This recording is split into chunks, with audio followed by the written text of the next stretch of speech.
يا طفلة أبكت حروفي والقلم، وبكى لها قلبي ومزقه الألم.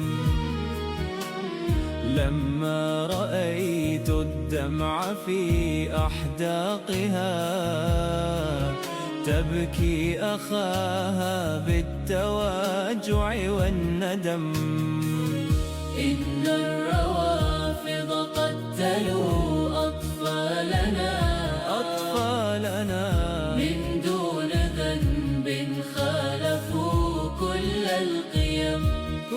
القيم، استهدفوا الأطفال في ساحاتنا،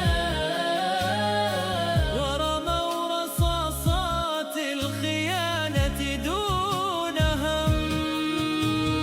يا سافكا دم الطفولة، هل ترى قلب البراءة كيف مزق وانظلم؟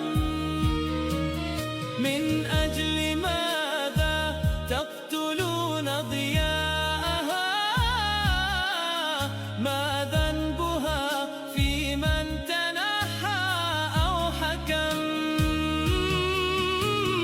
يا طفلتي كفي دموعك واسمعي، آباؤك الأحرار قد قطعوا القسم أن لا يعيشوا بعد مقتل طفلنا